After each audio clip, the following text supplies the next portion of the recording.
आज बीजेपी के द्वारा बिहार बंद भी बुलाया गया था क्योंकि नरेंद्र मोदी की मां को किसी ने शब्द बोल दिया था। बिहार बंद का ऐलान नेताओं ने पूरा जोर शोर से किया और कहीं ना कहीं असफल भी रहा। मगर गरीब मजदूर और किसान के घर के जो यहाँ लोग बैठे हुए हैं, ये सब क्या कहिएगा?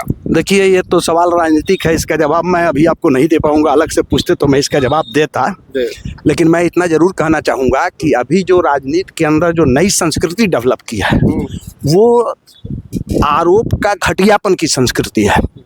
गलती एक तरफ से नहीं है, सभी तरफ से गलती हो रही है। आज नरेंद्र मोदी जी के मां को गाली देने का सवाल है। जब नीतीश कुमार का डीएनए गड़बड़ था तो डीएनए गड़बड़ होने का मतलब क्या है? किसको गाली दिया जाता है? वही तो माँ को गाली दिया गया, यानी उनकी माँ गड़बड़ थी, इसलिए वो अपने पिता के पुत्र नहीं है, किसी दूसरे के पुत्र हैं। तो आप दूसरे के माँ की गाली दीजिएगा, आप सोनिया गांधी को जर्सी गाय से कहिएगा, कॉल गर्ल बोलिएगा, और जब आपके ऊपर पड़ा और वो भी जो गाली जिसने दिया वो आप ही के पार्टी का है और वो पकड़ा भी गया, जेल में भी बंद है, निश्चित रूप से कानून को जो कार्रवाई करनी होगी कार्रवाई करेगी। लेकिन इसको तो चूंकि बिहार में चुनाव है 2025 में, यहाँ तो सब कुछ चुनाव से जोड़ करके देखा जा रहा है।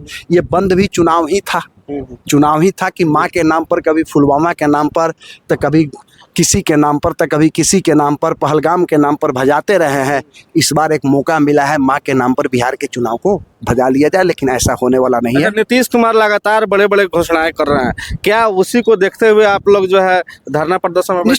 निश्चित रूप से नीतीश कुमार जी ने बहुत सारे कर्मचारियों के मानदेय में बढ़ोतरी किया। चौकीदार का, जो नाइट गार्ड के लोग हैं उनको बढ़ा दिया। जो हमारी आशा बहनें हैं जिसके लिए हम लोग लड़ रहे थे उनको भी थोड़ा बहुत बढ़ा दिया। जो हमारी रसोईया बहनें हैं उनके लिए भी थोड़ा बहुत बढ़ा दिया। तो बहुत लोगों को उन्होंने बढ़ाया।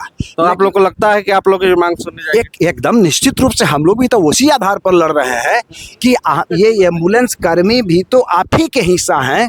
वो कंपनी भले ही चला रही है, लेकिन ये तो सब बिहार के वोटर हैं। ये वोट तो देंगे, इनके वोट से किसी न किसी की सरकार तो बिहार के अंदर बनेगी निश्चित रूप से। तो आप ये जो कर रहे हैं ये तो वोट का राजनीति है। इतने दिनों से आपने वृद्धा पेंशन नहीं बढ़ाया, चुनाव सामने आया था 400 से 1100 कर दिया।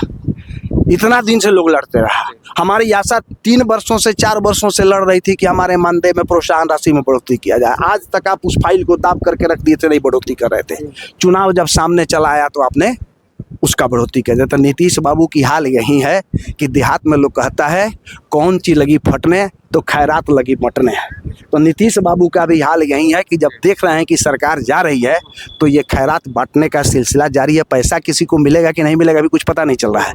जिन लोगों के पैसे की बढ़ोतरी हुई उसमें एक पेंशन योजना की राशि को छोड़कर बाकी किसी को बढ़ा हुआ पैसा अभी तक नहीं मिल रहा है। वो मिलेगा कि नहीं मिलेगा हम नहीं कह सकते हैं, लेकिन हम लोग भी उसी भरोसा से हैं कि ये कर्मचारी भी नीतीश कुमार के सरकार के हिस्सा हैं। आप भी नहीं डायरेक्ट कर सकते हैं तो राष्ट्र स्वास्थ्य समिति आपके अधीन है। आप ईडी को गाइडलाइन दीजिए, ईडी जो है कंपनी से वार्ता करवाएं, इनके मजदूरी में बढ़ोतरी के सम्मानजनक इनको मजदूरी मिले, इसलिए हम लोग। बहुत बहुत धन्यवाद।